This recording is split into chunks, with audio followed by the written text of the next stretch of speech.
Oi, meu nome é Lobo e nós convidamos a Janaína de Luna para fazer Barba, Cabelo e Bigode de Talco de Vidro, de Marcelo Quintanilha.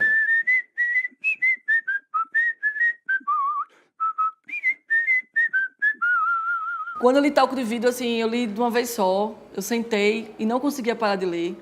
Eu achei a narrativa dele meio vertiginosa, assim. Eu já vi comentários que as pessoas não entendem. Ele usa essa repetição quase como uma música. O texto do livro, ele se repete, que vai criando uma cadência, uma coisa meio Machado de Assis, assim. Às vezes, quando eu tô lendo Machado de Assis, às vezes eu tenho essa sensação. Ele faz isso com as imagens também. Então ele repete o mesmo sorriso da prima, vira quase um refrão e vai compondo essa melodia.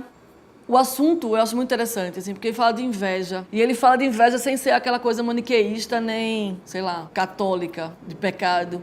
Ele fala de inveja do ponto de vista do invejoso, assim, que é uma coisa também muito atraente, assim, como literatura, enfim, como obra. E conta a história de uma mulher que ela tem tudo, teoricamente tudo que alguém podia querer. Ela tem um bom casamento, filhos bonitos, ela tem uma boa profissão, ela tem um apartamento incrível, ela deu certo na vida. E ela tem uma prima que é o oposto dela, uma prima que não deu certo. Pra ela, essa relação dela com a prima, desde a infância, sempre foi dela se sentir superior da prima. E um belo dia, essa prima ela vê a prima um sorriso da prima dela e esse sorriso simplesmente acaba com a vida dela. E aí ela entra numa espiral de destruição e ela começa a se autodestruir porque ela não consegue lidar com o fato de a prima não ter nada e ser muito inferior a ela, que para ela isso é muito importante, a prima ser inferior a ela, e mesmo assim dar aquele sorriso. Como é que a prima dá aquele sorriso?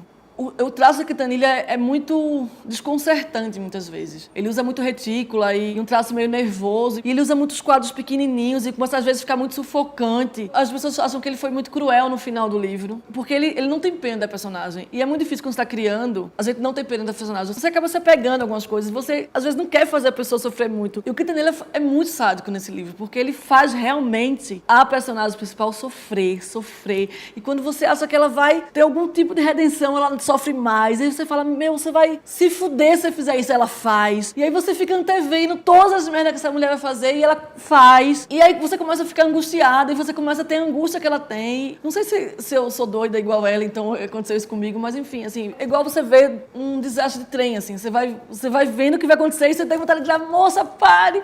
Todo mundo acha que ela é cruel, mas eu acho que no final ele meio que aliviou ela, assim, porque se não tivesse acontecido aquele final, eu não acho que foi cruel, assim, porque qual é outra opção para essa criatura? Foi um livro que mexeu muito comigo quando eu li. O quadrinho acaba pegando você esteticamente de um jeito que às vezes literatura pega em outro lugar, assim. Como tem imagem, pelo menos é minha experiência, não estou falando que necessariamente seja isso. Às vezes eu fico mais distante. São poucos quadrinhos que eu consigo realmente imergir igual eu consigo com literatura. Porque tem uma questão estética ali que você acaba sempre tendo um distanciamento. O Quintanilha sempre fala desse negócio de... E é uma polêmica, porque ele fala que ele não pensa a página como página. Ele pensa quadro a quadro. Acho que ele falou, inclusive, no Quadrinho para Babado dele. Ele já falou em palestra, ele fala sempre isso e todo mundo pergunta isso. O que eu acho engraçado é que as pessoas teimam com ele que ele não faz isso. E eu acho engraçadíssimo, porque, olha só, ele tá falando que faz, vamos dar um pouco de crédito para ele. E eu acho incrível porque, para mim, no Talco de Vidro, ficou bem evidente que ele pensa um quadro mesmo. Na hora que ele vai fazendo todas essas redundâncias de imagem e de texto, se ele pensasse a página, talvez ele não conseguisse fazer isso de uma forma tão orgânica. Eu acho o melhor trabalho dele. E eu acho que ele vai ter que se esforçar bem muito para fazer outro talco, assim.